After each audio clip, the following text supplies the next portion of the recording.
Comme c'est curieux, la France a l'une des législations les plus dures d'Europe concernant le cannabis, et pourtant les Français sont parmi les plus gros consommateurs. En effet, d'après les derniers chiffres officiels, 4,6 millions de Français en consomment, dont 1,4 million régulièrement. Donc inutile de se voiler la face et de faire comme si cela n'existait pas, surtout que la consommation ne cesse d'augmenter chez les ados. Alors ça fait quoi exactement de fumer un joint ? Quels sont les effets et les mécanismes du cannabis sur notre cerveau et sur notre corps ? Qu'y a-t-il dans le cannabis pour qu'il agisse sur le cerveau ? C'est à cause d'un principe actif présent dans la plante, la molécule delta-9 tétrahydrocannabinol. Ah oui, le fameux THC. Exactement. Le THC est attiré par les tissus riches en lipides, en matière grasse, si tu préfères. Eh bien, il se trouve que ton cerveau est l'un des organes qui en contient le plus. Le THC est donc irrésistiblement attiré par lui. Pigé, et c'est comme ça que le THC agit sur les neurones. Absolument. En temps normal, les ordres envoyés et les informations reçues par le cerveau circulent le long des neurones sous la forme de signaux électriques et passent d'un neurone à l'autre par le biais de substances chimiques appelées neuromédiateurs. Mais ça ne s'arrête pas là. Le neurone qui reçoit le message chimique envoie lui aussi des neuromédiateurs vers le neurone émetteur. Il lui indique ainsi qu'il a compris le message et qu'il n'a plus besoin de recevoir davantage de substances chimiques. Mais quel est le rapport avec le THC ? Eh bien, comme tu le vois, au bout des terminaisons de chaque neurone, il y a des récepteurs précis pour chaque neuromédiateur. C'est un peu comme une clé dans une serrure. C'est à ce niveau-là que le THC agit. Il va mimer des neuromédiateurs, prendre leur place sur les récepteurs du neurone émetteur et ainsi perturber la communication entre les neurones. Mais ça peut être dangereux. Pourquoi alors fumer du cannabis ? L'un des effets recherchés, c'est le plaisir. Car le THC, comme beaucoup de drogues, agit entre autres sur deux zones du cerveau responsables du plaisir. Le noyau accumbens et l'aire tegmentale ventrale, ou l'ATV. C'est donc grâce à ces zones que j'ai du plaisir en mangeant du chocolat, par exemple. Exactement. Les neurones de ces zones produisent naturellement de la dopamine, un messager chimique lié au plaisir ou à la récompense. D'accord. Et le THC agit alors sur ces neurones ? Pas exactement. Les neurones producteurs de dopamine sont en permanence régulés par des neurones voisins qui leur envoient des messages d'inhibition. C'est un peu comme s'ils freinaient l'activité des neurones responsables du plaisir. Sinon, on aurait du plaisir en permanence et il nous paraîtrait moins intense.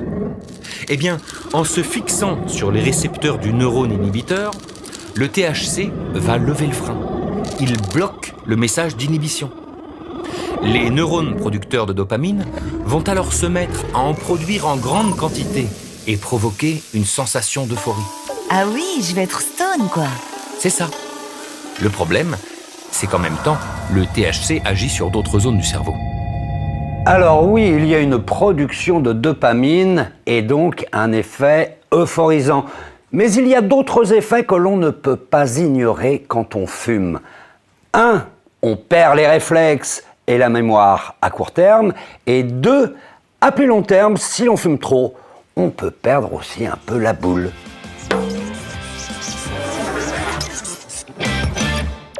Quels sont les effets indésirables du cannabis ? Il y en a plusieurs. Après la prise de marijuana, l'arrivée en grande quantité de THC dans notre cerveau dérègle la communication entre les neurones. Et ça, c'est pas une bonne nouvelle. Non, pas vraiment. Car le THC n'agit pas uniquement sur les zones du cerveau responsables du plaisir. Il agit aussi sur d'autres zones, comme le cervelet, qui joue un rôle important dans la coordination et la précision de nos gestes. Fumer du cannabis provoque un ralentissement des mouvements, des pertes d'équilibre et des maladresses. C'est pour ça qu'il ne faut pas prendre le volant sous l'emprise du cannabis. Absolument. Consommer du cannabis avant de conduire multiplie les risques d'avoir un accident mortel par 2, voire 3. Ah oui, ça calme, hein. Et ce n'est pas tout. Le THC perturbe aussi le bon fonctionnement de l'hippocampe, siège de notre mémoire. Consommer du cannabis a donc un effet sur notre mémoire à court terme, celle qui nous permet de ne pas refaire 2 fois la même chose, par exemple, mais aussi sur l'apprentissage. Car toutes les informations que nous mémorisons passent par l'hippocampe. Voilà pourquoi il ne faut pas fumer de joint quand on va à l'école. Mais dis donc, fumer lorsqu'on est ado, ça n'a pas des conséquences à long terme? Consommer du cannabis durant l'adolescence, une période pendant laquelle le cerveau est en plein développement, perturbe sa maturation, ce qui n'est pas sans effet permanent. Certains scientifiques pensent même que la prise de cannabis dans la jeunesse peut entraîner une baisse du quotient intellectuel, du QI, jusqu'à 10 points. Cette diminution représenterait près de 10% de capacité intellectuelle. C'est énorme! Voilà, et pour conclure cette émission, notre traditionnelle question concernant la consommation récréative de cannabis en France. Êtes-vous pour une interdiction, pour une dépénalisation ou pour une légalisation? Vous pouvez répondre juste en dessous. Votre avis nous intéresse car ce sera aussi le thème de l'émission Café Science qui prolonge ce dossier. Peut-on faire évoluer la législation sur le cannabis en France? Voilà, et puis dans cette émission, nous parlerons aussi, car c'est très important, de l'usage thérapeutique du cannabis. Allez, ciao et à bientôt.